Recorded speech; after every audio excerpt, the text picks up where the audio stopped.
Tayo na't lumapit sa Kanya'y sumamba at magbigay galang. Lumuhod sa harap ni Yahweh na sa ating may lalang. Siya ang ating Diyos at tayo ang bayan sa Kanyang pastulan, mga tupang Kanyang inaalagaan. Isang magandang umaga, GCF Bulacan, sa atin pong mga bisita. Kami po ay nagagalak na makasama namin kayo sa pagsamba sa ating buhay na Diyos. Bago po tayo magpatuloy sa ating awitan para sa Panginoon, sa pangungunang ating music team, tayo po muna yumuko at manalangin, ating hingin ang paggabay ng Banal na Espiritu sa ating gawain sa araw na ito.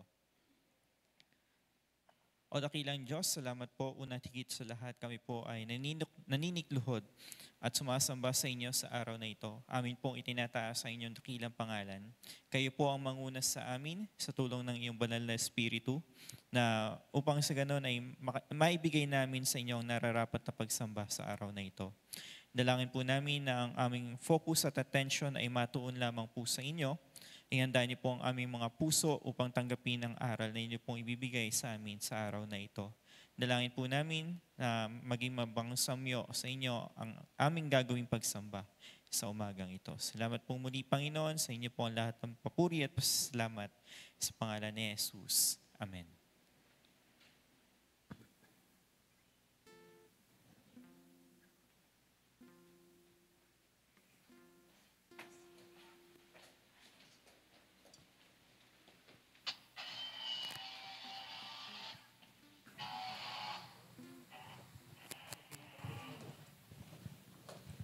Good morning po sa atin lahat. Ayan. Pwede po ba nating kamayan yung mga nasa paligid po natin? Good morning! Kaya fist bump. Yan. Napakasarap po na magsama-sama para magpuri sa Panginoon. Alam ko pong nagagalak ang bawat isa na makasama ang mga kapatiran sa pananampalataya. And so, bago po tayo magsimula sa ating pagsamba, sa ating pagpuri sa pag-awit, nais ko pong basahin po sa inyo ang Psalm chapter 100. Pero anyayahan ko na po ang lahat na tumayo po. I would like to read to you again Psalm chapter 100. It says here, verse 1, "Shout joyfully to the Lord, all the earth. Serve the Lord with jubilation. Come before Him with rejoicing. Know that the Lord Himself is God. It is He who has made us and not we ourselves. We are His people and the sheep of His pasture." Verse 4, "Enter His gates with thanksgiving and His courtyards with praise. Give thanks to Him, bless His name. For the Lord is good, His mercy is everlasting, and His faithfulness is to all generation." God is good. Ay, ulitin nga ba natin? God is good. And all the time? Alright. Tunay ngang napakabuti ng ating Panginoon. God is really good and His mercy endureth forever. Sabi nga po dun sa binasa natin. And so I would like to invite everyone to sing with joy and thanksgiving. Let us sing our song, "You Are Good."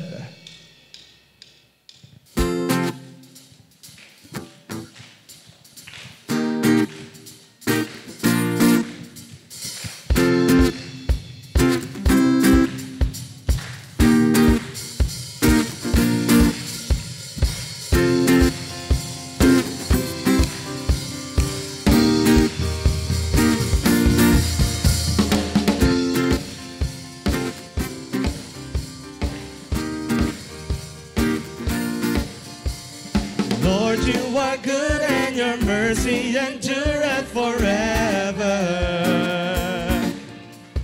Lord, you are good and your mercy endureth forever.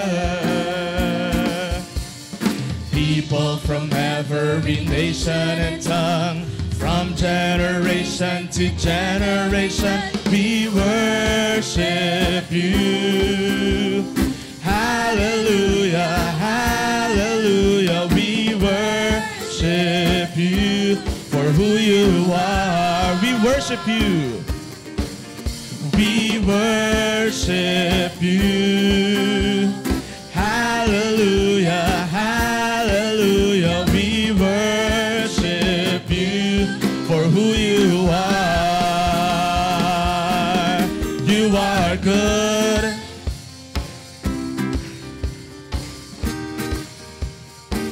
Lord, you are good. Lord, you are good, and your mercy endureth forever. Lord, you are good, and your mercy endureth forever. People from every nation and tongue, from generation to generation, we worship you. Hallelujah, hallelujah, we worship you for who you are. We worship you. We worship you. Hallelujah, hallelujah, we worship you for who you are. You are good.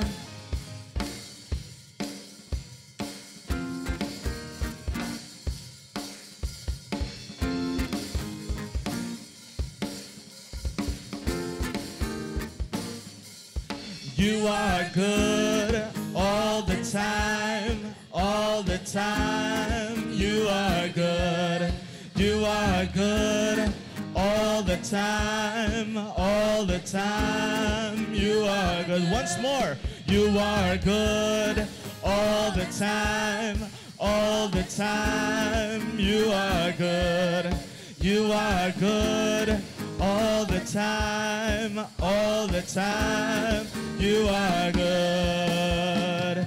Lord, you are good, and your mercy endureth forever. Lord, you are good, and your mercy endureth forever. People from every nation and tongue, from generation to generation, we worship you. Hallelujah, hallelujah, we worship you for who you are. We worship you. We worship you. Hallelujah, hallelujah, we worship you for who you are, for who you are, for who you are. You are good. Amen. God is truly good. Praise God. Tayo po ay manalangin po muna. Let's pray. Lord, salamat po sa panibagong umaga na naman po na binigay niyo sa amin. Salamat po sa panibagong sigla na binigay niyo po sa amin lahat para makapagsamba po, makapagbigay papuri sa inyo. And nawa nga po, lahat po ng gawin namin ngayong umaga, kayo lang po ang makatanggap ng luwalhati. Lord, please bless our worship service. In Jesus' name we pray. Amen. Right. So good morning po ulit. Patuloy po tayong umawit patungkol sa kabutihan ng Panginoon na hindi nagbabago, hindi nagmamaliw. Laging nandyan ang kabutihan ng Panginoon. Lagi niya tayong sinasamahan. Anumang parte ng buhay natin, nasaan man tayo, anumang pinagdadaanan natin, nandyan ang Panginoon, nandyan ang kanyang kabutihan. Amen? Ating awitin, napakabuti mo sa akin at naroon ako.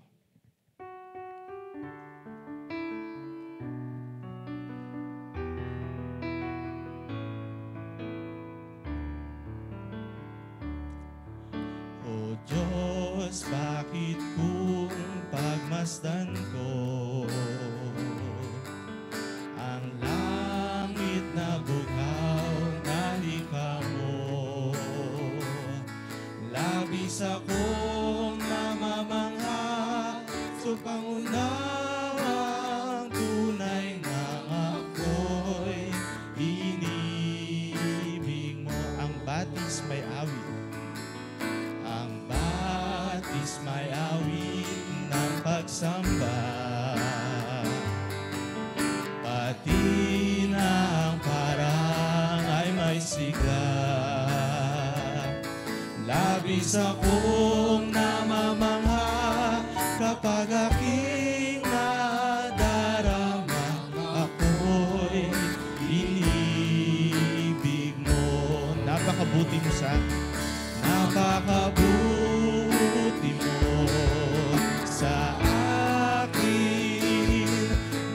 napakabuti mo sa akin, napakabuti mo sa akin, O Jesus.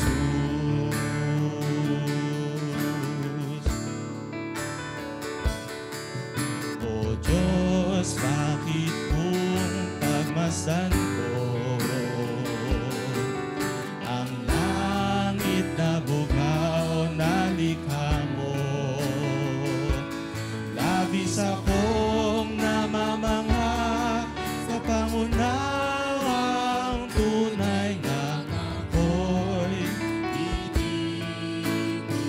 Napakabuti mo sa akin, napakabuti mo sa akin, napakabuti mo sa akin, napakabuti mo sa akin, O Jesus. Napakabuti mo sa akin, napakabuti mo sa akin, napakabuti mo sa akin, O Jesus. Kay buti mo, Jesus. Kay buti mo, Jesus.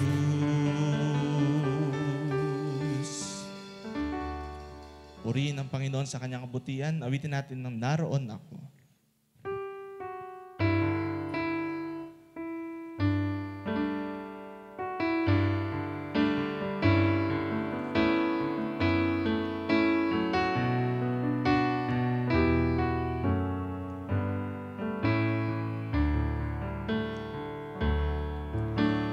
Nasaan ka man, naroroon ako.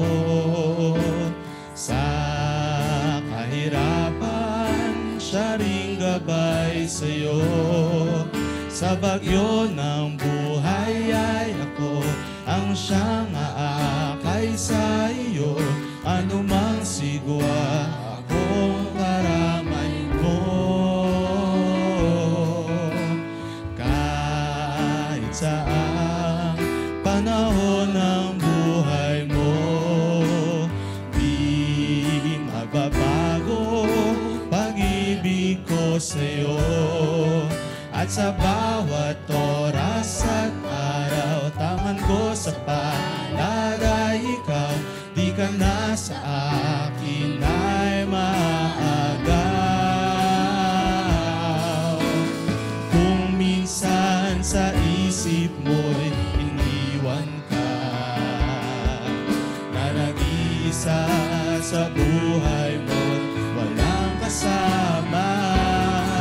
Sa lahat ng sandali, kahit sa bigatin, ako ay naroon sa iyong tabi.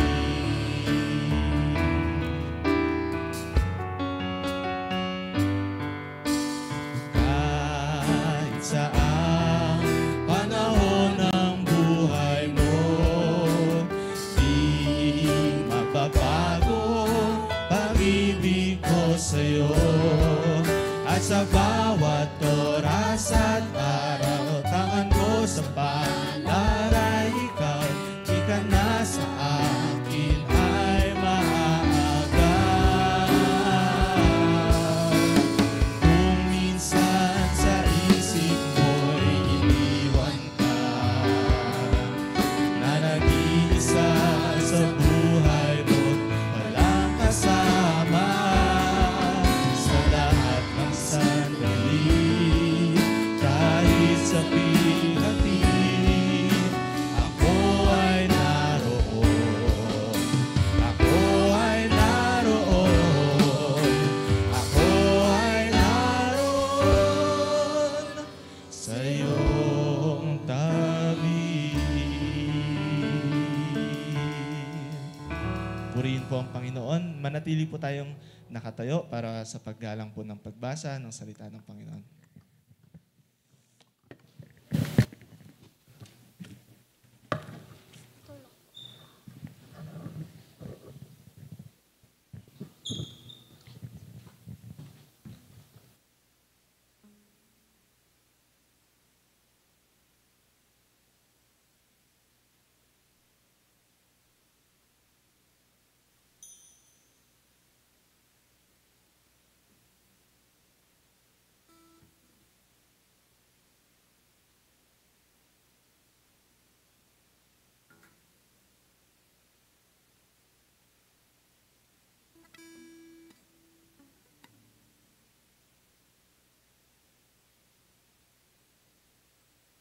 Hello. Our scripture passage for today is from Exodus chapter 20, verses 8 to 11. Again, Exodus chapter 20, verses 8 to 11. Let us all read together. Remember the Sabbath day to keep it holy. 6 days you shall labor and do all your work. But the seventh day is a Sabbath of the Lord your God. In it you shall not do any work. You or your son or your daughter, or your male or your female servant, or your cattle, or your sojourner who stays with you. For in 6 days the Lord made the heavens and the earth, and the sea, and all that is in them, and rested on the seventh day. Therefore the Lord blessed the Sabbath day and made it holy. May the God bless the reading of His words. You may now take all your seats.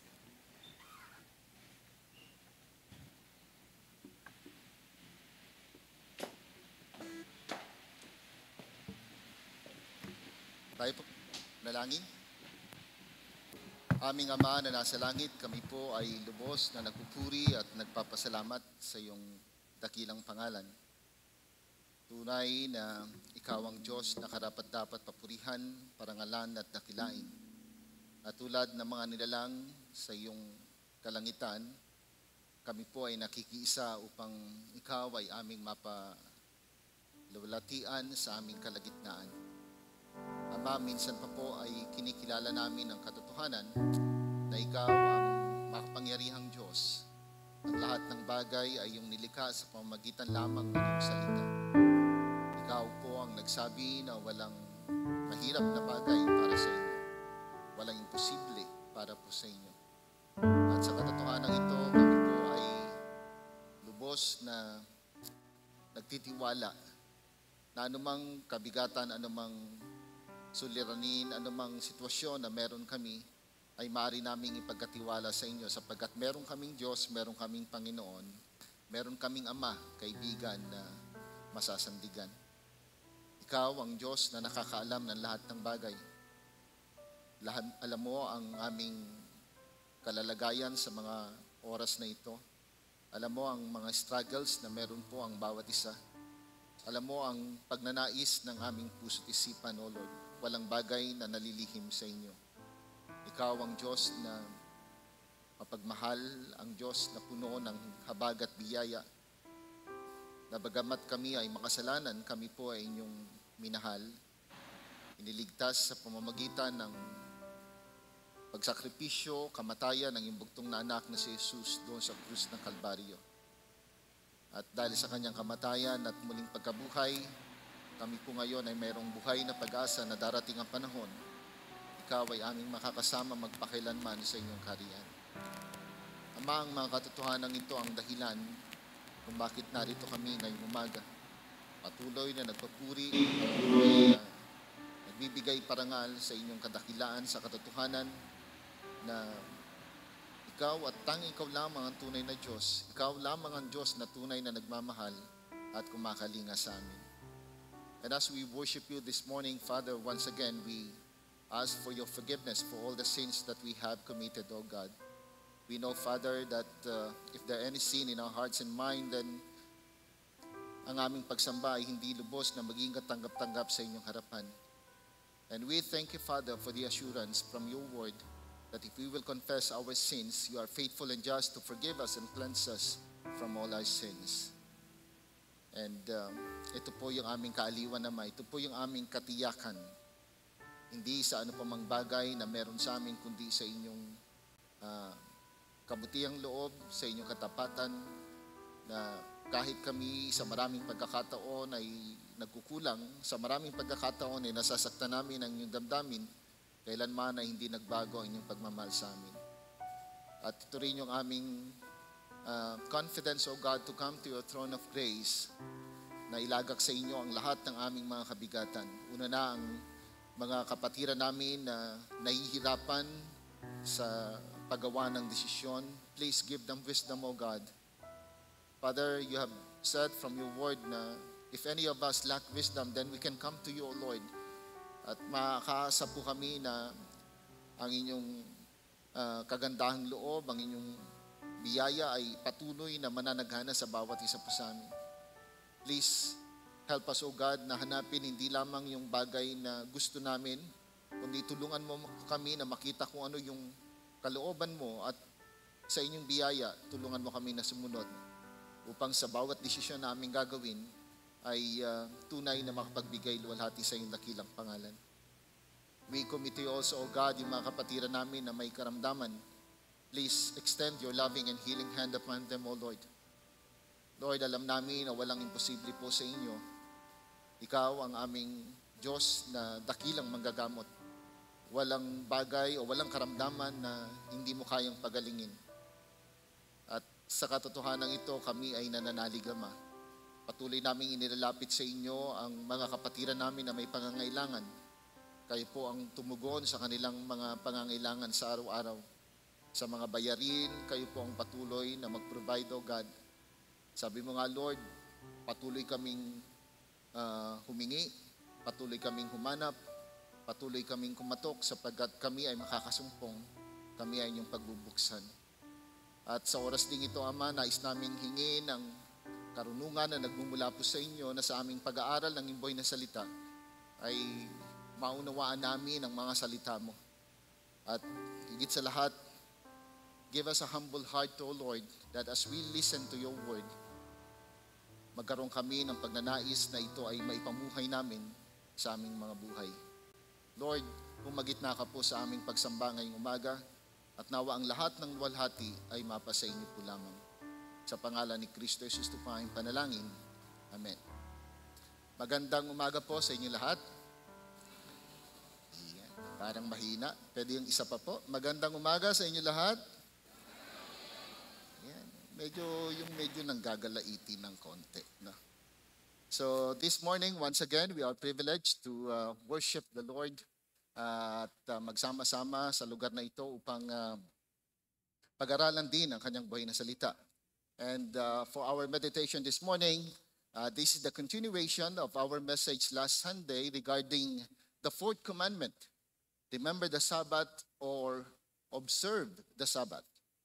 In our preaching last Sunday, we learned that the seventh day or the Sabbath is elevated. It is set apart and it is exalted by God in three reasons. Number one, because the heavens and earth in Genesis chapter 2 verse 1 were completed. So sinasabi lamang na God rested on the seventh day, nagpahinga ang Panginoong Diyos sapagkat tapos na yung creation. Nagawa niya na ang lahat ng dapat niyang gawin. Then secondly, it was a special day because creation was finished and because God was fully satisfied. Kaya nga pagdating doon sa chapter 1, verse 31 ng book of Genesis, ang sabi doon, He saw what He had created and He said it was very good. No? It was very good. So it is good din po pala sa bawat sa atin na ma-appreciate natin yung bagay na ating ginagawa. No?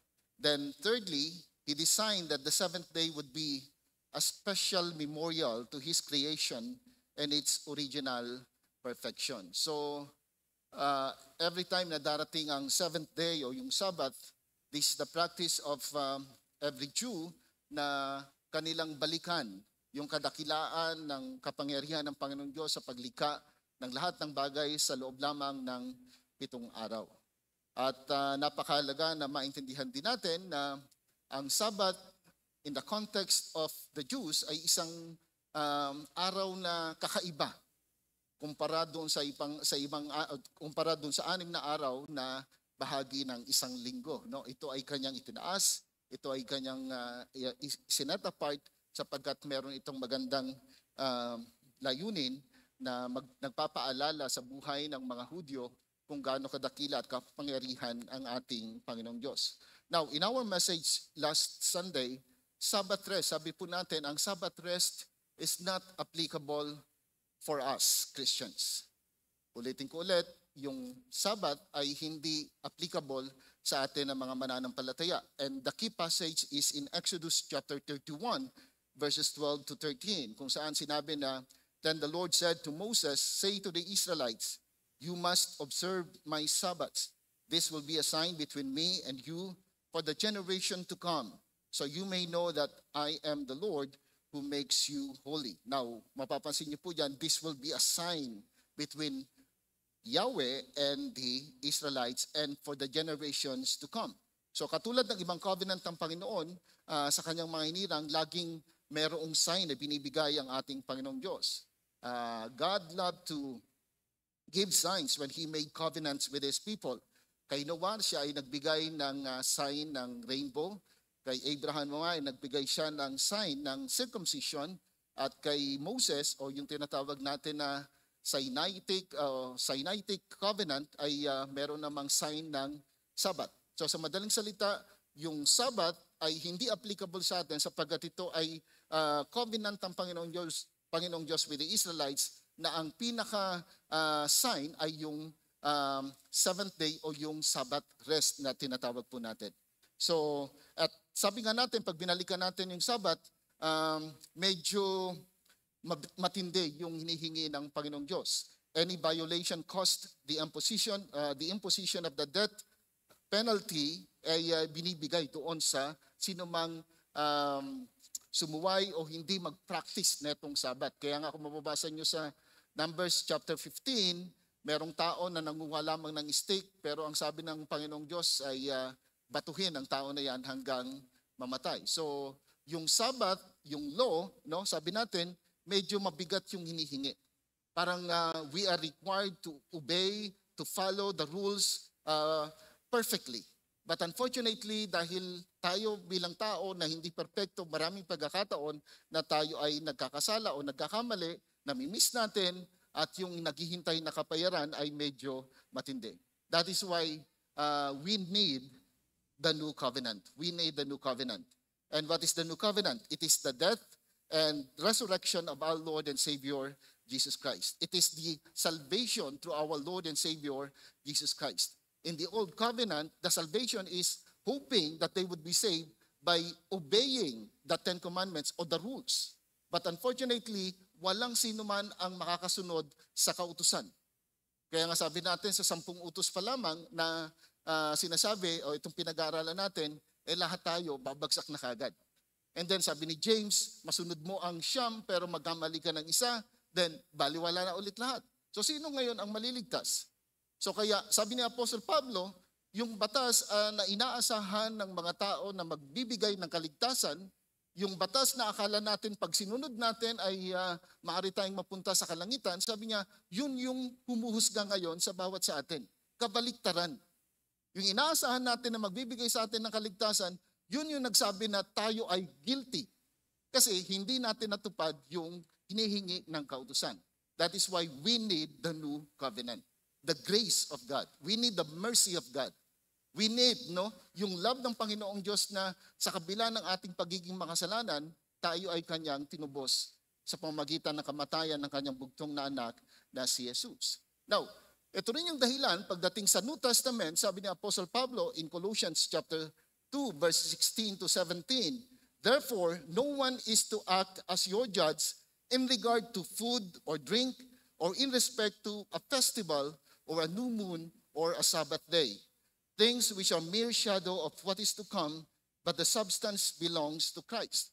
So, because of the new covenant, dahil tapos na yung old covenant, hindi na tayo under ng batas, sabi niya ngayon, therefore, wala na dapat, o wag niyong hayaan na meron pang humatol sa inyo, humusga sa inyo, na wag kang kakain, wag mong hawakan ito. Kung maalala niyo sa Old Testament, bawal nilang hawakan ng patay na hayop.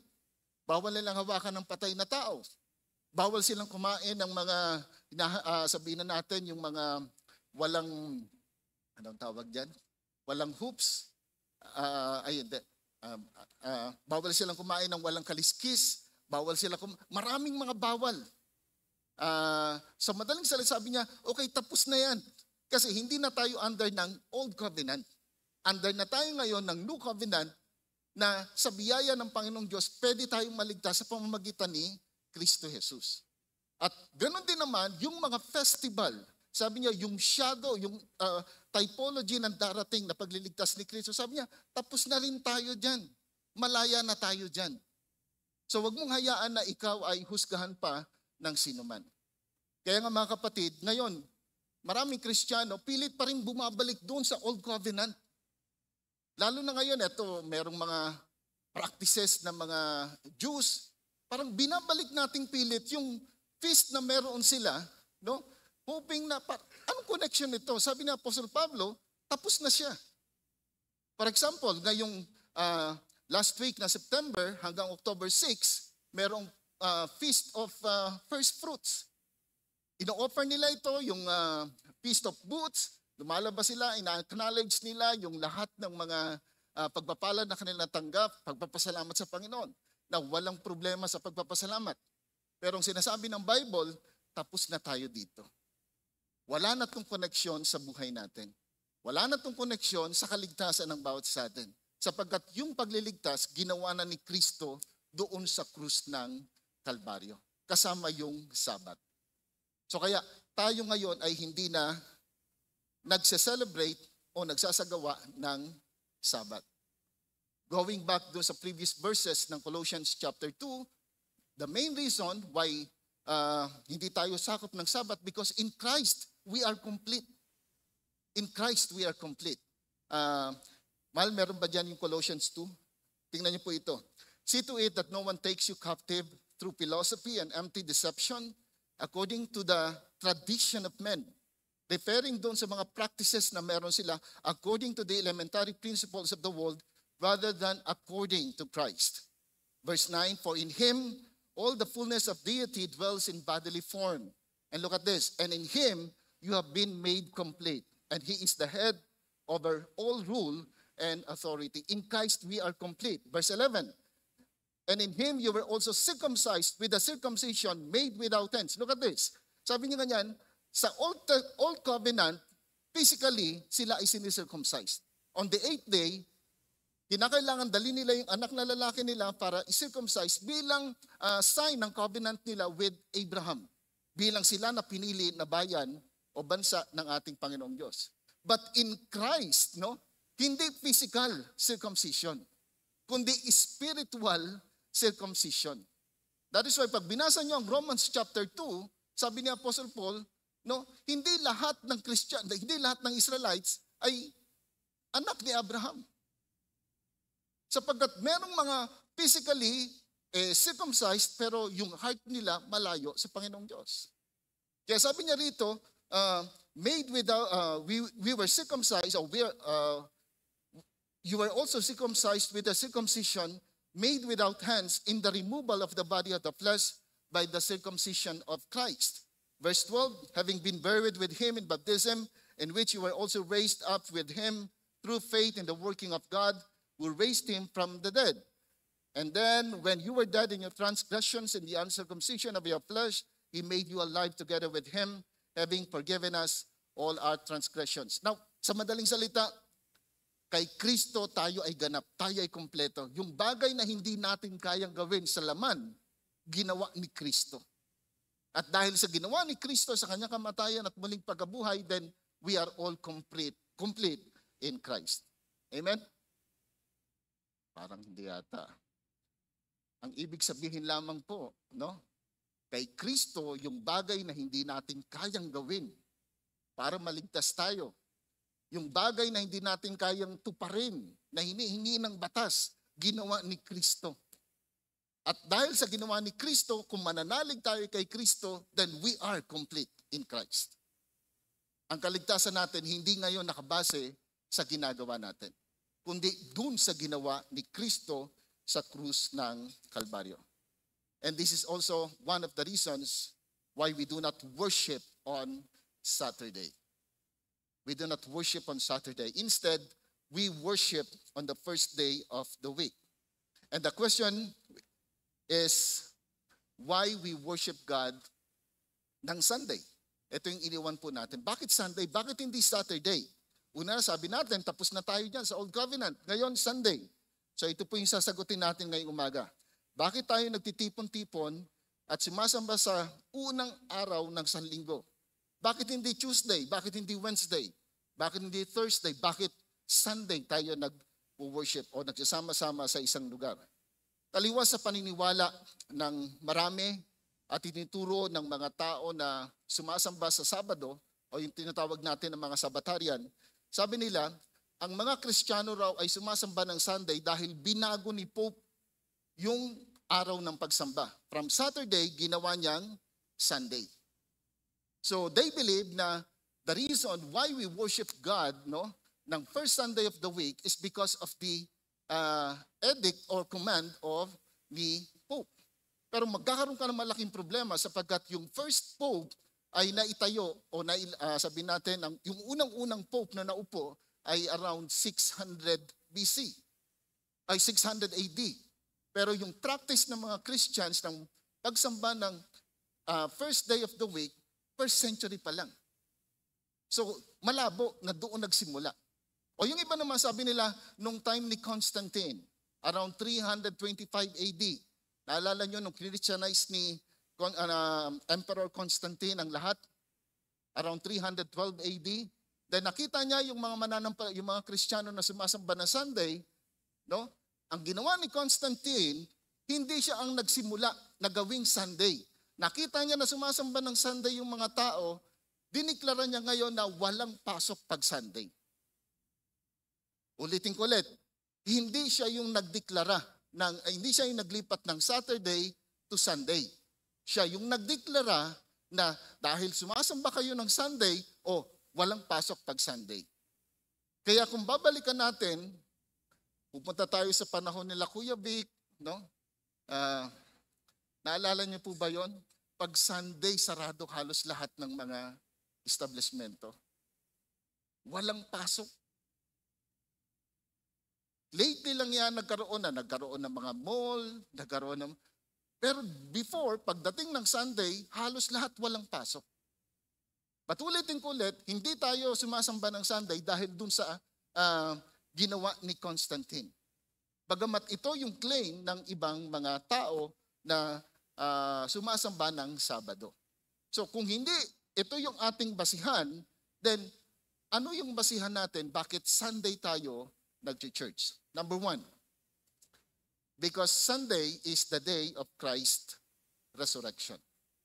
Sunday is the day of Christ's resurrection. Please open your Bible, if you have your Bible with you, Matthew chapter 28. Mahal, meron ba dyan? Starting from verse 1 ng Matthew chapter 28, sabi dyan, now after the Sabbath, remember, nung si Kristo ay pinako sa krus, dagli-dagli nilang ibinaba si Kristo doon sa krus sapagkat darating na yung Sabat. Friday, sa darating na Sabat, so kaya kinakailangan ilabas na kagad siya.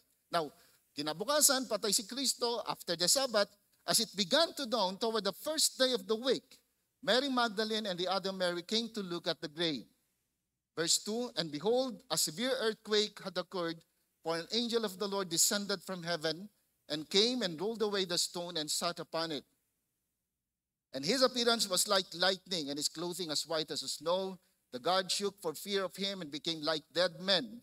The angel said to the women, do not be afraid, for I know that you are looking for Jesus who has been crucified.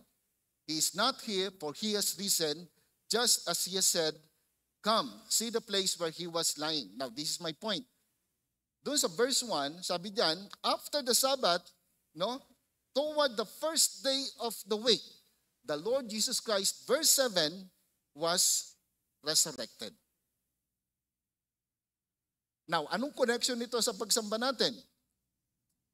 Now, before this, etong mga tao na ito, etong mga kababaihan, pumunta sila doon sa tomb para sana magpahid ng mga spices sa Panginoon, pero pagdating nila doon, wala na ang Panginoong Kristo. Now, before this, bago ito, Sunday had absolutely no importance in the Jewish calendar. Kung papansinin natin, Saturday, hindi sila pumunta. Kasi practice pa rin nila yung Sabbath. At tandaan natin, sa Sabbath day, totally rest. Total rest. Wala silang gagawin. Doon lang sila sa bahay nila. So kaya naghintay sila ng Sunday, first day of the week, tsaka lamang sila pumunta. And then, Sunday para sa kanila, sabi nga natin, isa lamang pangkaraniwang araw sa mga Hudyo. Pangkaraniwang araw tulad ng Monday, Tuesday, hanggang Friday, baliwala sa kanilang araw na ito. Walang particular na kahalagahan o particular significance until na mangyari itong event, yung resurrection ni Jesus Christ. And my question is this, nagkataon lang ba na si Kristo ay muling nabuhay ng Sunday o ito talaga yung plano ng Panginoong Diyos? Bakit 3 days lamang siya doon sa libingan at hindi 4, hindi 5, hindi 6? So mamaya makikita natin na hindi ito nagkataon kundi tunay na itinakda ng ating Panginoong Diyos. Now, pag tinignan natin yung Luke chapter 24, same story about the resurrection of the Lord Jesus Christ. Kung papansin ninyo, Matthew, Mark, Luke, and John, lahat sila yung gospel, binigyan nila ng diin na on the first day of the week, at early dawn, they came to the tomb, bringing the spices which they had prepared, emphasizing that the Lord Jesus Christ was resurrected on the first day of the week. The point is this, bakit ginawa ito ng mga authors ng Gospels? Kung ito'y ginawa doon sa isang sulat at hindi ginamit doon sa ibang talata, sabihin na natin importante, pero kung yan ay inilagay sa bawat Gospel, may importansya ito na gustong bigyan ng diin. Paulit-ulit na mababasa nyo na first day of the week. The author emphasized that this is the first day of the week and Christ was resurrected on the first day of the week, Sunday. Now, anong kinalaman nito? Yung first Sunday o yung first day, yung resurrection ni Christ, it signify na ang Panginoon Diyos ay nagbigay ng bagong covenant. From Old Testament o Old Covenant, na sinasabi natin yung Sabbath, ngayon, Sabbath, Jesus Christ was dead, Then on the first day, He was resurrected. Symbolically, merong bagong nagaganap. Ano yung bagong nagaganap? Na kay Kristo, meron tayong pag-asa dahil sa Kanyang muling pagkabuhay. Actually, pag tinignan natin yung first day of the week of Christ's resurrection, punong-puno siya ng activities. Tingnan niyo po. Chapter 28, verse 9, it began with a worship service around the risen Christ. Mahal, meron ka dyan verse 9 ng Matthew chapter 28. After the resurrection of Christ, ang ginawa na itong mga tao na ito, sila ay nandoon, tinahanap nila si Jesus Christ, but unfortunately wala. Verse 9, mahal. Tingnan niyo po ito. And they left the tomb quickly, verse 8, with fear and great joy, and ran to report it to his disciples. And behold, Jesus met them and greeted them. Anong ginawa ng mga tao? They came up and took hold of his feet and worshipped him. This is the first worship na ginawa ng mga disipulo during the first day of the week. Secondly, it continued on the road to Emmaus. Kung maalala nyo sa Luke chapter 24, habang naglalakad yung dalawang lalaki, anong ginawa ng Panginoon? Sumama siya. Luke chapter 24, verse 13 to 17. And then sabi niya, nag-uusap sila tungkol doon sa nangyari kay Jesus Christ. And then sabi ni Jesus Christ, ano ba nangyari? Sabi niya, ikaw lang yata hindi nakakaalam, taga rito ka ba? So nung time na sumama si Jesus Christ, ang sabi doon, the Lord Jesus Christ, preach expositorily yung Word of God. In explaining Jesus Christ from the law of Moses na yung Messiah dapat mamatay at muling mabubuhay pagkaraan ng 3 araw. Anong ibig ko sabihin?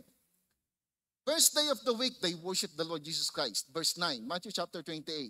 Pagdating ng hapon, eto nag-preach si Jesus Christ. Hindi lamang doon natapos. Pagdating ng gabi, kung maalala nyo chapter 24 ng Luke, nagtitipon-tipon yung mga mananampalataya, yung mga apostles, and then pumasok ang Panginoon. Then He preached again the Word of God. What is my point? This is the first time na yung first day of the week is full of activities with worship and preaching expositorily ng Word of God. Bakit? It signifies the new covenant. At hindi lamang yon, sa last part ng first day of the week, He taught them, He commissioned them. Book of John, chapter 20. Pasensya na, hindi ko na mabuksan. He promised them the Holy Spirit. Pagkatapos muling mabuhay ng Panginoon Kristo, nagpakita siya sa mga disipulo. Ngayon, pinaliwanag niya na kinakailangan niyang mamatay. At ngayon, nagkatotoo yung sinasabi ng Biblia na siya ay muling mabubuhay. Then, hiningan sila ng Panginoong Kristo. At sabi niya ngayon, kung paano kung sinugo ng Ama, isinusugo ko rin kayo ngayon. Preach the gospel. Preach the new covenant. That in Christ, meron tayong kaligtasan. Hindi doon sa old covenant. Anong point ko po? Sabi natin kanina, yung first Sunday of the week, punong-puno ng activities from morning up to evening, no? May worship, may preaching of God's word, may commission. Na pumunta kayo sa iba't ibang lugar, mangaral ng salita ng Panginoong Diyos. My point this morning is this. Kung titingnan ninyo, yan ay hindi practice ng mga Jews before the first Sunday of the week.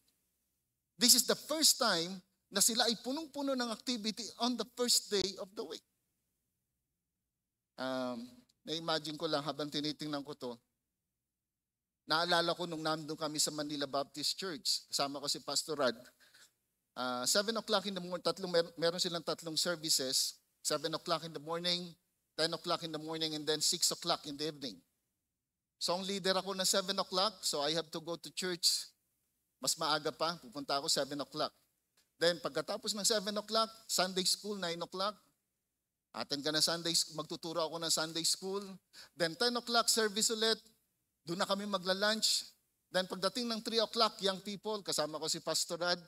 Then pagkatapos ng young people, evening service. Buong maghapon ng Sunday, nandun lang kami sa church. Parang ito rin yung sinasabi ngayon, yung first day of the week, talagang ginugol nila totally sa pagsamba sa ating Panginoong Diyos, sa pag-aaral ng salita ng Panginoon. Now going back to our topic, why do we gather together to worship on Sunday? Remember in the first meeting of the Lord with the disciples after His resurrection, Thomas was not present in the meeting. Naalala niyo po yun, John chapter 20. Sabi ng mga disipulo, oy, nagpakita ang Panginoon. Sabi ni Thomas, hindi ako naniniwala dyan. Parang ginataan lang yan na bilo-bilo. No? Hindi siya naniniwala kasi wala siya doon. By the way, ito yung consequences pag wala ka. No? Namimiss mo. Meron kang mamimiss na something. So nandun yung mga tao ngayon, ng mga disipulo, wala si Thomas, nagpakita ang Panginoon. Sabi ni Thomas, hindi ako naniniwala. Hanggat hindi ko naisusot yung aking daliri sa kanyang tagiliran, no? Sa butas ng kanyang tagiliran, hindi ako maniniwala. Then eto ngayon, verse 24, but Thomas, one of the 12, after 8 days, his disciples were gathered. Taka muna, after 8 days. Anong araw to? Sunday. Sunday, Monday, Tuesday, Wednesday, Thursday, Friday, Saturday, Sunday. After 8 days, anong nangyari? Sabi rito, after 8 days, his disciples were again inside and Thomas with them. Now, nagkataon lang ba na nandun ulit sila nagtitipon first Sunday of the week?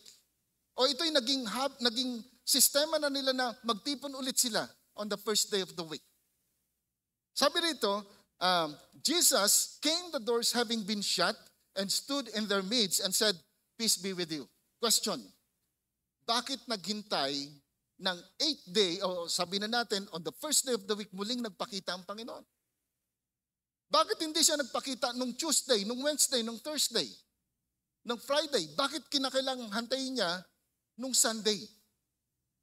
Bakit binigyang diin ni Apostle John na after 8 days? What is the connection of that?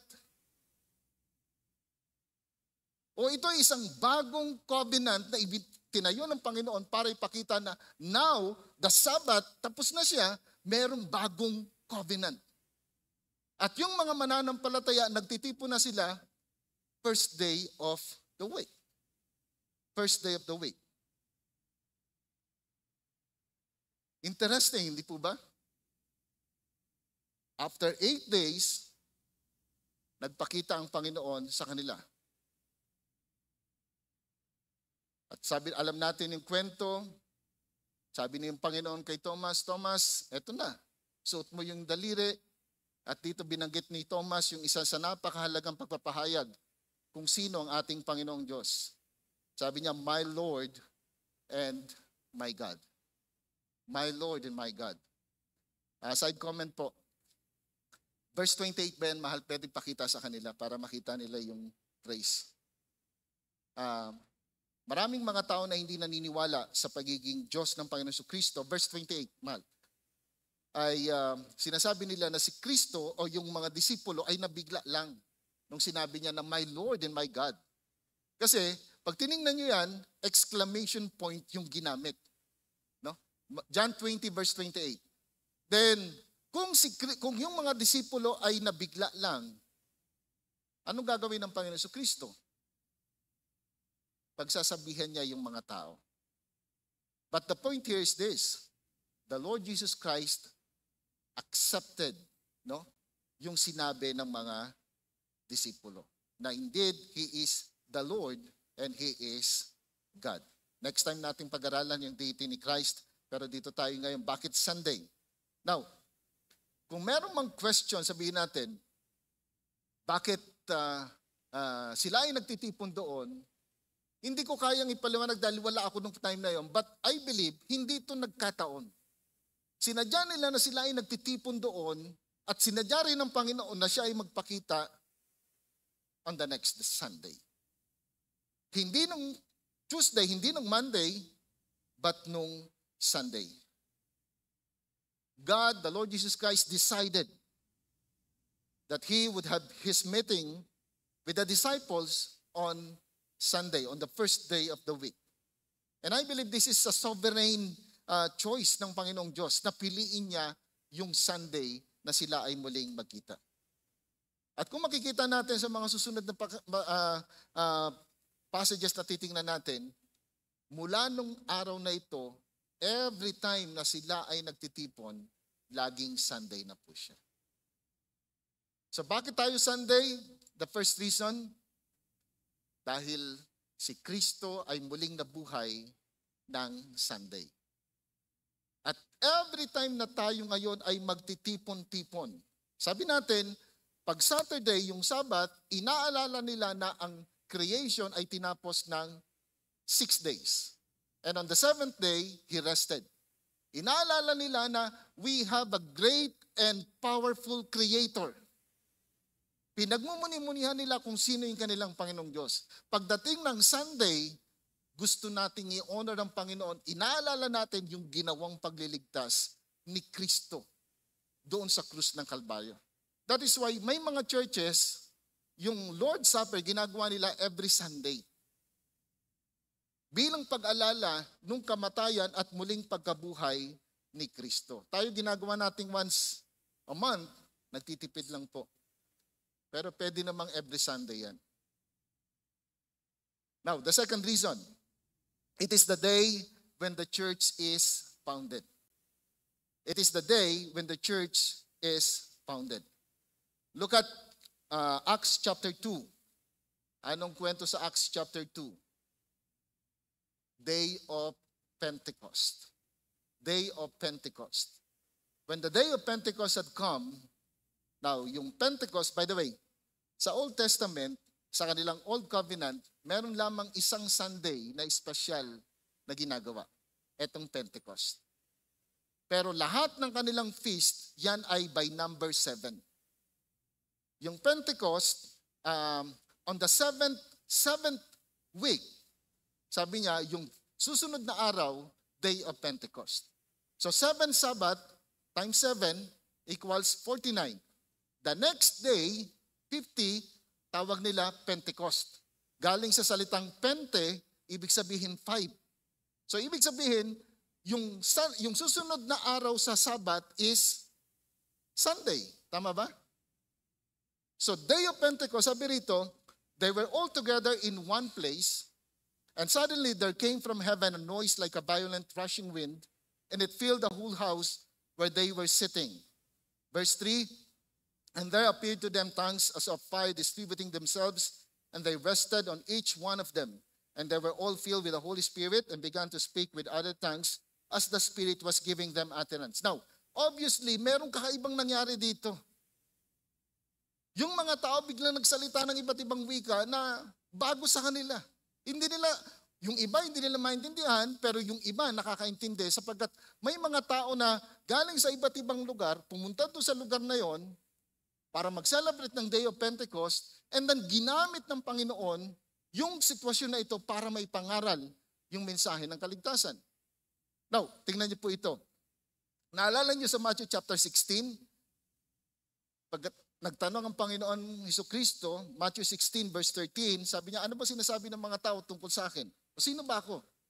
Sabi ng ba, you are Elijah, you are the prophet, o iba't iba. Pero sabi ng Panginoon Hesukristo, pero sa inyo, sino ba ako? Then verse 16, sabi na Apostle Pedro, you are the Christ, the Son of the living God. And nung sinabi ito ni Peter, sabi sa verse 17, Peter, hindi nagmula sa iyo yung katotohanan na yan. Yan ay pinakita sa iyo o nireveal sa iyo ng aking Ama sa langit. At sabi niya, sinasabi ko sa iyo ang totoo. Mula sa katotohanan na yan, itatayo ko ang aking iglesia.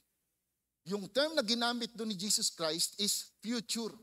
Itatayo ko. Wala pa.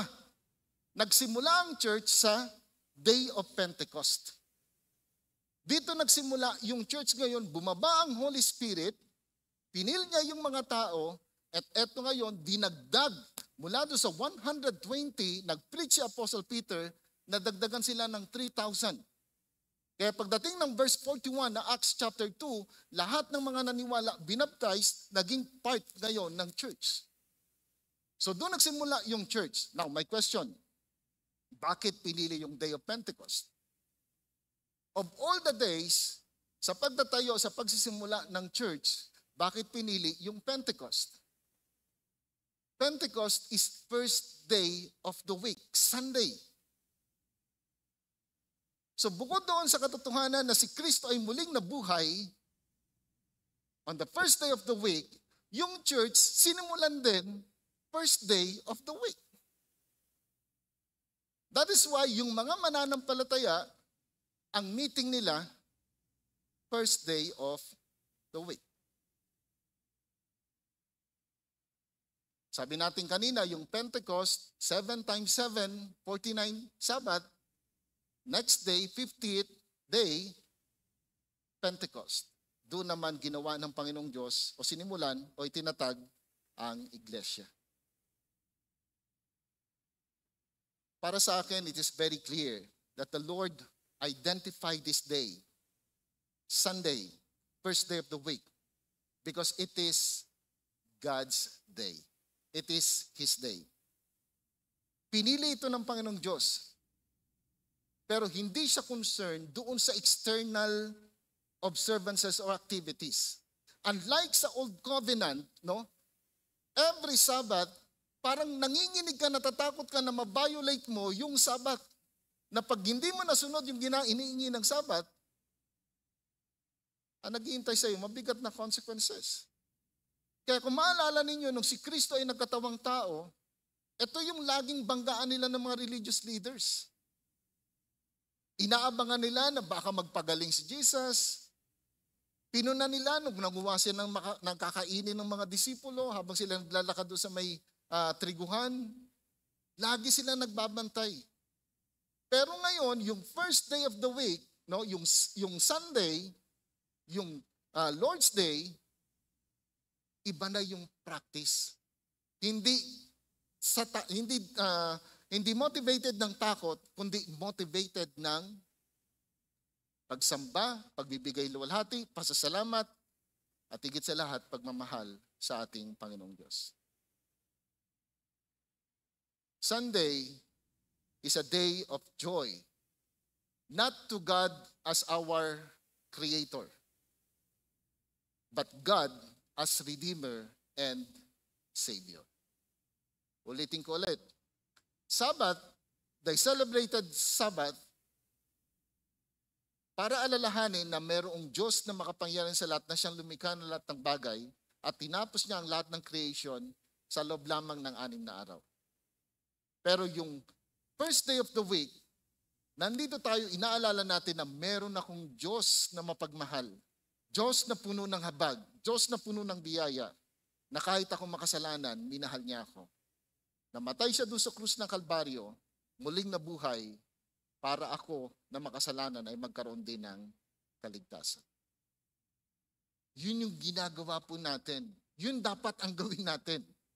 Every time na tayo ay pupunta sa lugar na to, pag first day of the week. So bakit Sunday? Number 1, sabi natin, because the Lord Jesus Christ was resurrected on the first day of the week. Second, the church was founded during the first day of the week. And thirdly, it is a day where the believers meet. Naging pattern siya na, it became a pattern of the early church. Look at Acts chapter 20, verse 7. Ito po, interesting ito. On the first day of the week, ito na naman po, first day of the week. Anong ginawa ng mga mananampalataya? When we were gathered together to break bread, etong gagawin po natin. So, ibig sabihin, hindi na sila Sabat nagtitipon-tipon. First day of the week na, ito na yung naging pattern ng kanilang pagtitipon-tipon. Sabi rito, Paul began talking to them. Nag-preach si Apostle Paul, intending to leave the next day, and he prolonged his message until midnight. Mga kapatid, nabasa niyo po ba yon? Gaano katagal nag-preach si Paul? Pambihira. Alam mo, masaya ako rito na nabasa ko to eh. Sabi ko, matagal ako mag-preach. Pero mukhang mas matagal mag-preach to si Paul. Hanggang gabi. At dahil sa sobrang tagal ng preaching ni Paul, ano nangyari? Mahal, yung susunod na verse? Wala? Okay, kwento ko po sa inyo. Dahil sa tagal ng kanyang preaching, eto si Eutychus, nandun sa may bintana, nakikinig, inaantok. Anong nangyari? Nahulog. Patay. Kaya yung mga tutulog-tulog niyan, huwag niyong saluhin. No? At nung nahulog siya namatay, babaan sila ngayon. Anong ginawa ni Paul? Okay, gumawa ng himala, nabuhay si Eutychus, and this is interesting. Nung nabuhay si Eutychus, basahin niyo po yan, Acts chapter 20. Pagkatapos niyang mabuhay, balik ulit dun sa room. Anong ginawa ulit nila? Preaching ulit. Hanggang umaga. Pambihira naman tong pag-aaral na to, di ba? Sa church, 2 hours lang umaangal na. Eto buong maghapon pa. Puro preaching of God's word. What is my point? Isa sa pangunahing ginagawa nila every time na sila yung magmi-meet, preaching of God's word. Preaching of God's word. So naging pattern siya, tingnan natin, sa 1 Corinthians chapter 16, verses 1 and 2. Now concerning the collection for the saints, as I directed the church of Galatia, so do you also, on the first day of the week, eto na naman po tayo, Sunday, each one of you is to put aside and save as he may prosper, so that no collections be made when I come. O sabi niya, tulungan natin ngayon yung church ng Jerusalem, nahihirapan sila. Yung mga Galatian believers, nagpadala na sila ng tulong. O eto gawin natin ngayon, pag nag-meeting kayo, kumuha kayo ng collections, para pagdating ko dyan, kukunin ko na lang. Pero the point is, anong araw sila nagmi-meet? First day of the week. And first day of the week is Sunday. So, Christ was resurrected on the first day of the week. The church was founded on the first day of the week. And after that big event, eto na ngayon, naging pattern na siya ng mga mananampalataya. Every time na magmi-meet sila, first day of the week. In fact, pag tinignan natin pero yung Sunday, sabi nila, di ba ang Sunday ay, yan ay pagsamba sa araw ng, o Sunday, Diyos ng araw. Alam niyo po, ang Biblia, meron siyang pangalan sa Sunday. Etong ginagawa natin. Buksan niyo po sa Revelation 1:9.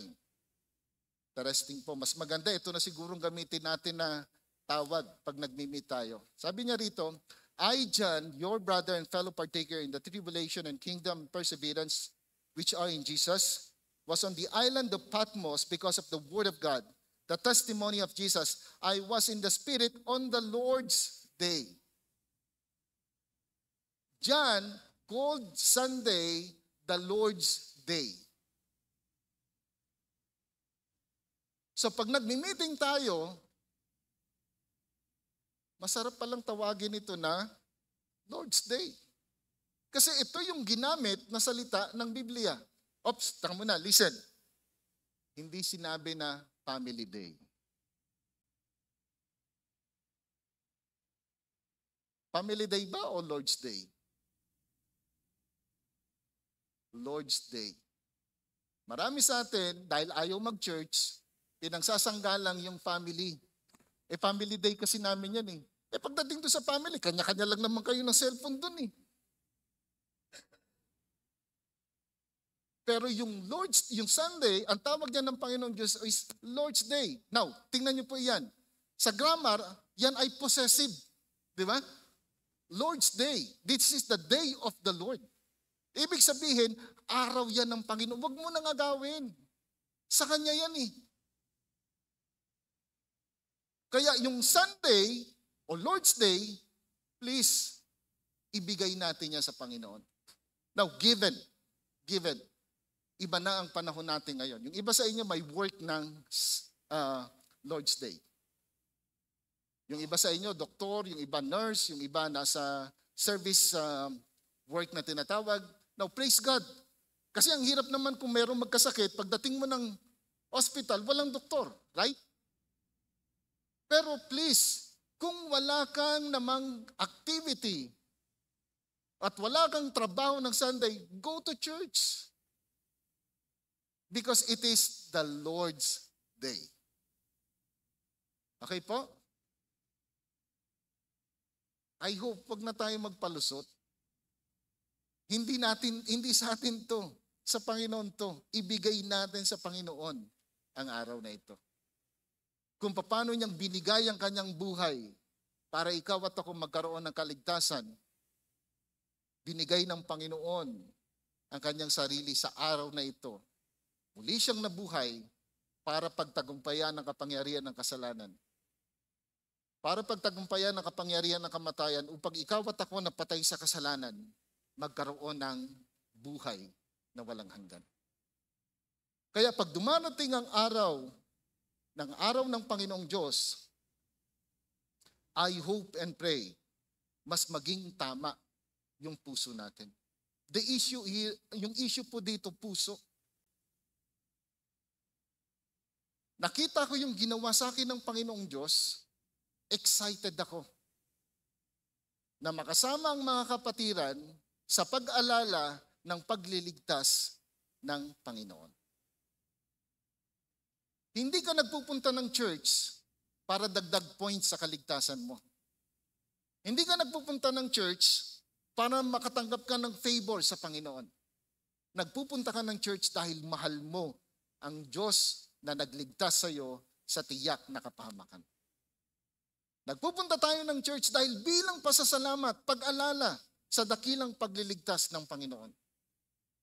And I hope and pray, GCF Bulacan, starting today, let's all be excited every time na darating ang Lord's Day. Tulad ng mga mananampalataya, imagine mo, hanggang kinabukasan pa nandoon. Huwag kayong mag-alala, mamaya lang tapos na, hindi tayo abutin kinabukasan. But I hope, ganun din tayo ka-excited. No? So, bakit Sunday? Dahil wala na tayo sa Old Covenant. New Covenant, si Kristo, na nagmahal sa atin, namatay, para sa iyo at para sa akin, inilibing, pagkaraan ng 3 araw, muling nabuhay, upang lubos na pagtagumpayan ng kapangyarihan ng kasalanan at kamatayan. Pagkatapos niyang muling mabuhay, no, itinatag niya ang iglesia sa kanyang araw, Lord's Day. At mula noon, ito na yung naging pattern ng mga mananampalataya. Every first day of the week, they gathered together, worshiping the Lord, serving the Lord, studying God's word, praying, no, for God's glory. We're all here to honor the Lord, to thank the Lord, and alalahanin yung kaligtasan na ibinigay niya sa bawat sa atin. I hope this simple message will challenge each one of us. Be excited every Sunday. Every Lord's Day, be excited. Pumunta sa church. Hindi sa kung ano pa mang dahilan, kundi dahil mahal natin ang Panginoong Diyos. Tayo pong lahat ay manalangin. Aming Ama na nasa langit, kami po ay nagpapasalamat sa iyong buhay na salita. Pagpalain po ito at nawa sa inyong biyaya at habag.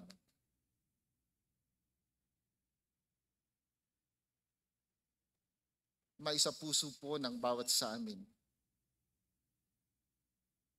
ang kahalagahan ng pagtitipon-tipon tuwing unang araw ng Sanlinggo bilang pasasalamat at pagdakila sa pagliligtas na ginawa ng imbugtong na anak na si Jesus doon sa krus ng Kalbaryo. Ama, salamat po dahil yung pag-ibig mo sa lahat ng mga anak mo, especially sa mga tunay na nagtitiwala sa inyo, ay walang hanggan, walang katapusan. Yung panalangin po namin ngayon, Ama, nawa sa biyaya at tulong ng Banal na Espiritu, tulungan mo kami na mahalin ka rin namin ng aming buong puso, buong kaluluwa, buong pag-iisip at buong lakas. Salamat muli, Ama, sa pangalan ni Jesus tayong panalangin. Amen.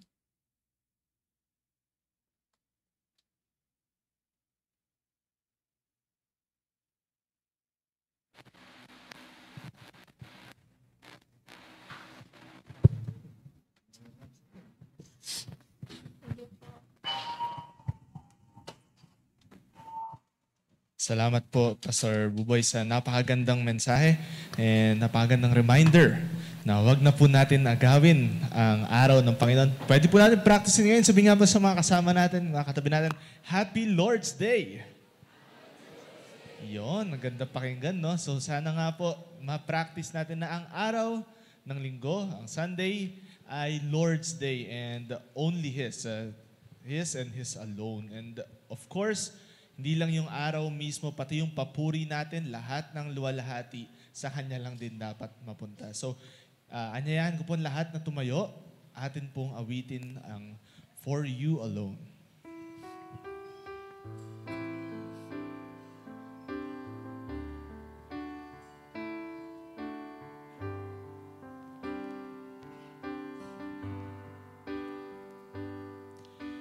You are the peace that guards my heart, my help in time of need. You are the hope that leads me on and brings me to my knees.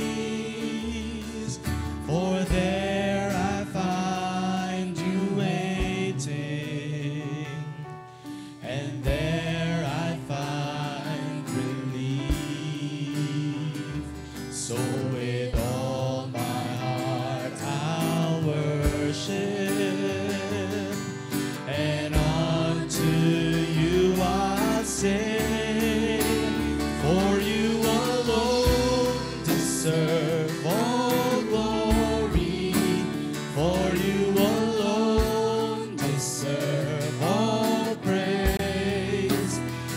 Father, we worship and adore you. Father, we long to see your face, for you alone deserve all glory, for you alone deserve all praise. Father, we love you and we worship you this day.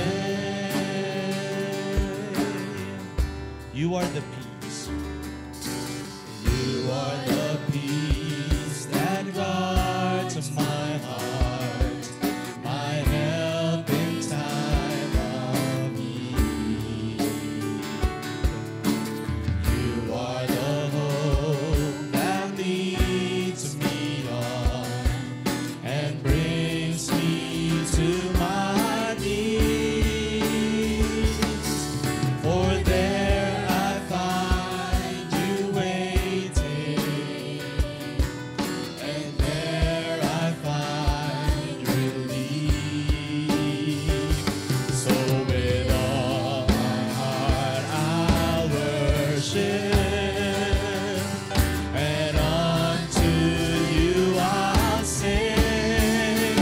For you alone deserve all glory, for you alone deserve all praise. Father, we worship and adore you. Father, we long to see your face, for you alone deserve all glory, for you alone deserve all praise. Father, we love you and we worship you this day. We love you and we worship you this day. Purihin po ang Panginoon. To God be the glory. Maaari na po makaupo ang lahat.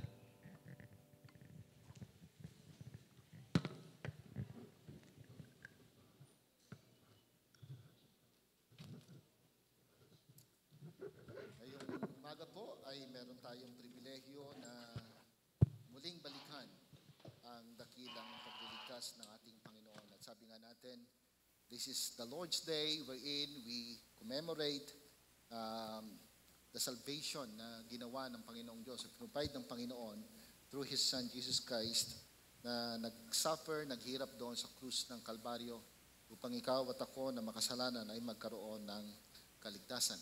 Nais ko pong paalala lamang na ang banal na hapunan ay simbolo lamang ng katawan at dugo ni Kristo na nabayubay at nabuhos doon sa krus ng Kalbaryo. Sa madaling salita ay hindi ito nagiging literal na katawan at dugo ni Kristo. Simbolo po lamang.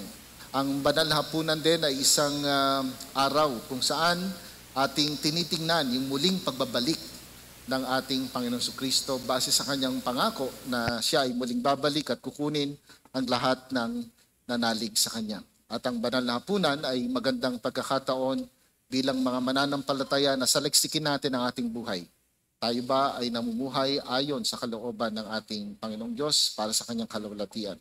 Now, sa lahat po ng narito ngayon at nais na maging kabahagi ng ating pagpartake ng banal na hapunan, mangyari po na tayo ay tunay na nakakilala na kay Kristo, sinuko ang ating buhay sa Kanya, at tayo ay nabautismohan, nalubog sa tubig. At kung hindi pa po, ay mangyari po na wag muna. At kung sakali naman na ikaw ay namumuhay sa kasalanan, when I say namumuhay sa kasalanan, ay lahat tayo nagkakasala. Pero iba yung nananatili sa kasalanan. Mangyari po na wag muna. No? So, tayo pong lahat ay magkaroon ng tahimik na panalangin.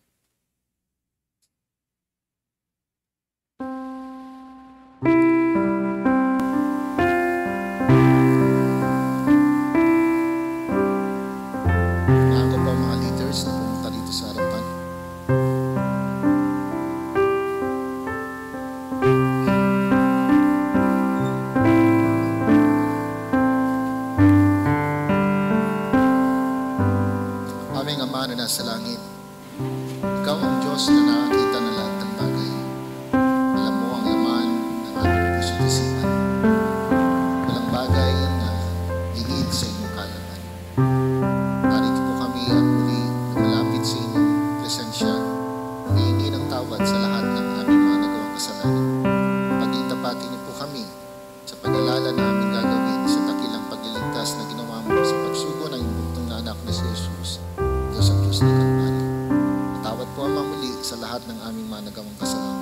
Sa pangalan ni Kristo Jesus na ang panalangin.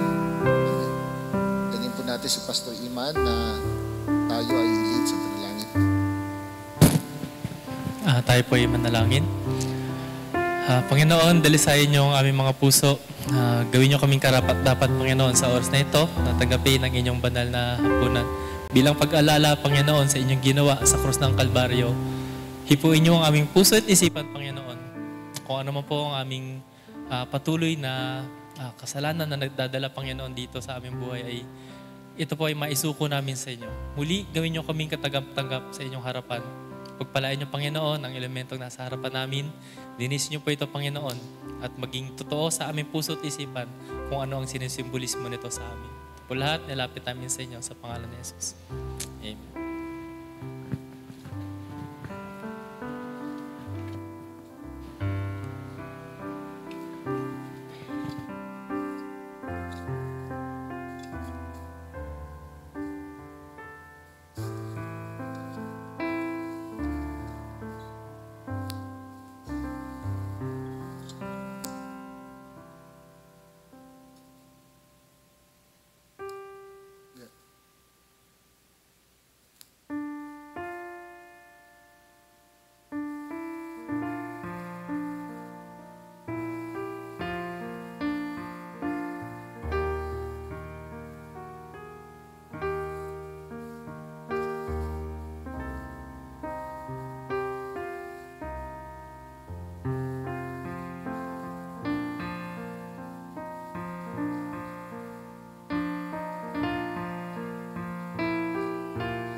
Kailan po natin nakalimutan na may tao pala doon sa taas.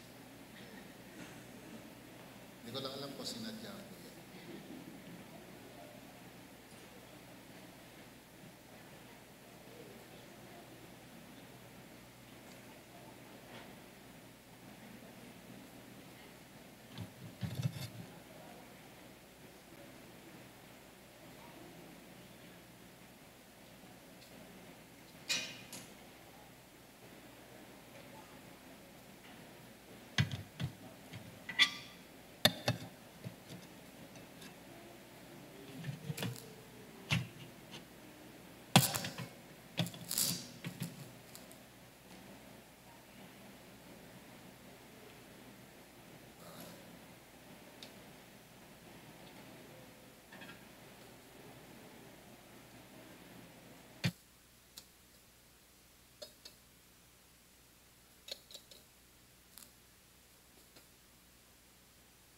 For I received from the Lord what I also passed on to you.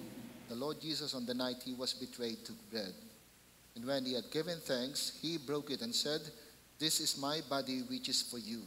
Do this in remembrance of me." Let us eat together.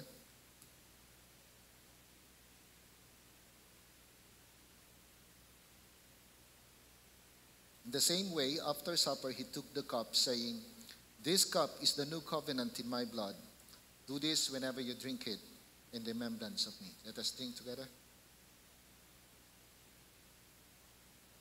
For whenever you eat this bread and drink this cup, you proclaim the Lord's death until He comes. Ama, muli maraming salamat po sa natapos na gawain ito at nga tulad ng tinuran ni Apostol Juan, ikaw nga po ay bumalik na. Kayo, pinagkakatiwala po namin ang lahat ng ito sa pangalan ni Jesus. Amen.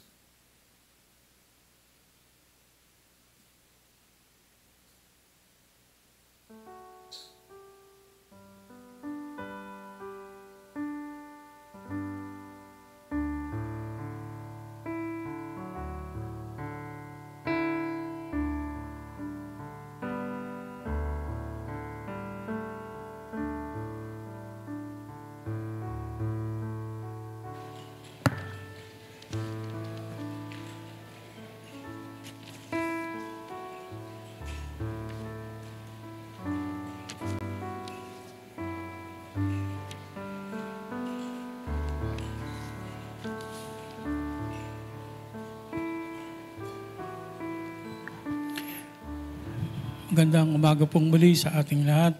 Tayo po ay dumako sa ating pagbibigay.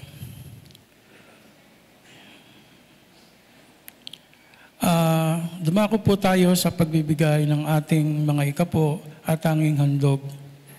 Pinaalala lang po sa atin na next Sunday ay second Sunday po. At every second Sunday po ng buwan ay gaya po ng dati, tuwing second Sunday po ay may inilalaan tayong second envelope para sa ating mission and outreach. Suportahan po natin at tugunan ang pangangailangan ng ministeryong ito. Available po sa lobby ang brown envelope para sa mission and outreach. Or maaari po kayong humingi ng ating envelope sa mga ushers and greeters. Ito po ang sinasabi sa Malakias, Kabanatang 3, Talatang 10. Dalhin ninyo ang buong buo ang inyong mga ikapo, bahagi sa tahanang bahagi ng Diyos upang matugunan ang pangangailangan ng ating tahanan. Subukin ninyo ako sa bagay na ito kung hindi ko buksan ang mga bintana ng langit para ibuhos sa inyo ang masaganang pagpapala. Tayo po ay manalangin. Diyos naming amang makapangyarihan, salamat sa inyo sa oras na ito, sa araw na ito. Pagpalain mo po ang bawat isa sa amin na ginagamit mo upang makapagkaloob, Panginoon o Diyos. Magamit po ang mga kaloob na ito sa layunin, Panginoon ninyo, na maipahayag at maibahagi ang iyong mga salita. At ang lahat po, Panginoon, ng malilikom o God ay maghatid po ng kapurihan at kaluwalhatian sa inyo. Pagpalain mo rin po yung aming mga hanap buhay, yung mga may business, Panginoon, pagpalain mo po ito, Lord God. Sa inyo po ang papuri at ang pasasalamat sa pangalan ni Jesus na aming Panginoon. Amen.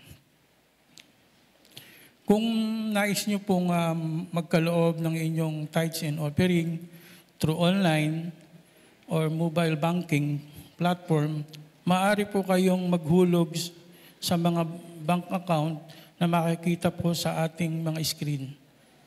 Maraming salamat po at pagpalain po tayo ng ating Panginoon.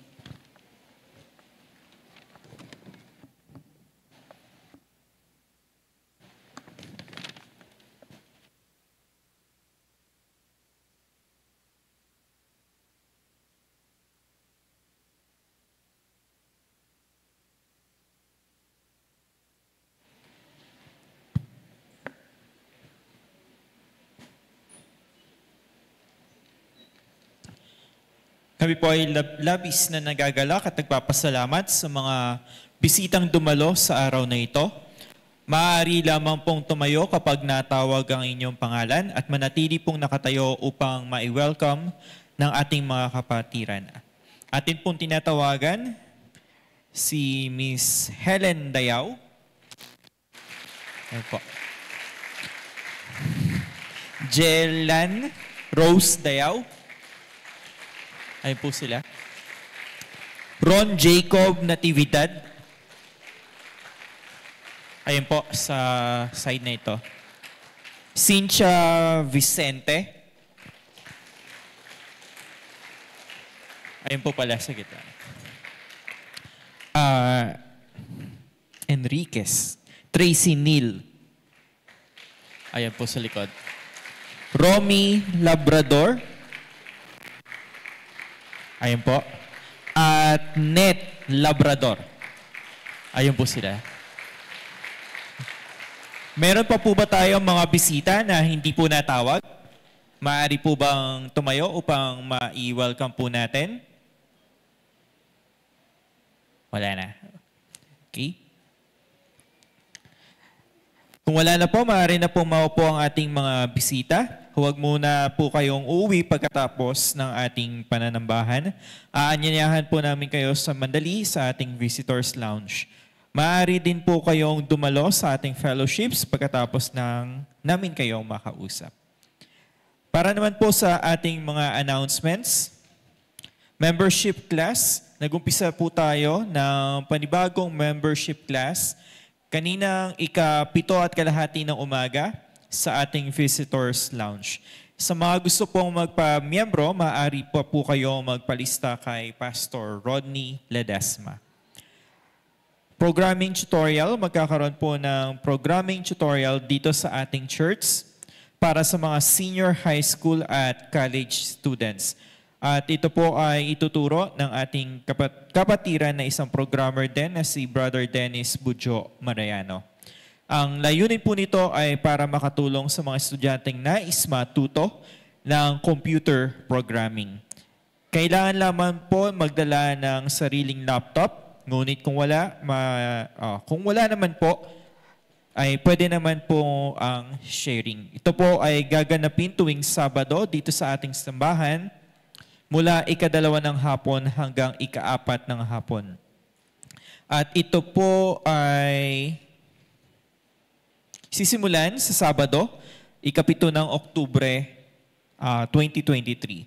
Sa mga interested, maaari po kayong magpalista sa cellphone number 0917-713-8428. Ulitin ko po, 0917-713-8428 kay Sister Sharon Mariano. Or sa cellphone number 0933-821-8041. Ulitin ko po, 0933-821-8041 kay Tita Sally Ponce. Student Center. Ang Student Center ay ginagamit na venue para magbahagi ng salita ng Diyos sa mga kabataang estudyante. Dito rin nagaganap ang mga follow-ups para sa kanilang paglagong spiritual. Makikita po natin sa ating screen na maraming estudyante ng Marcelo ang pumunta sa ating Student Center nitong nakaraang mga araw. At noong Friday ay nagkaroon tayo ng Student Fellowship.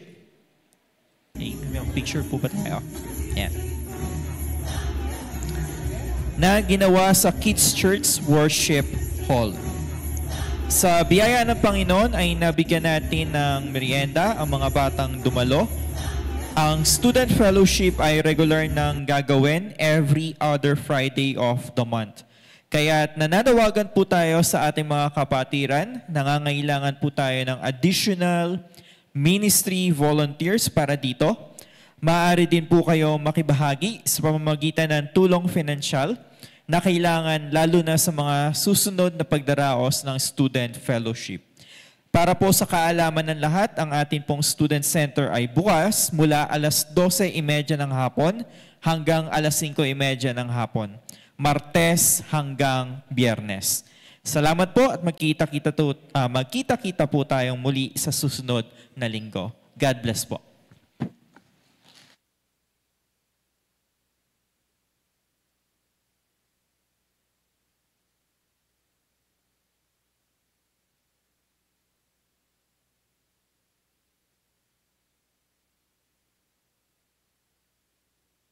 Tayo pong lahat ay magsitayo para sa ating closing prayer.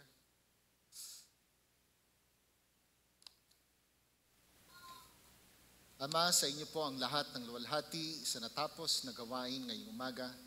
Sa bawat bahagi nawa ng aming pagsamba ay nakapagbigay karangalan sa inyong dakilang pangalan.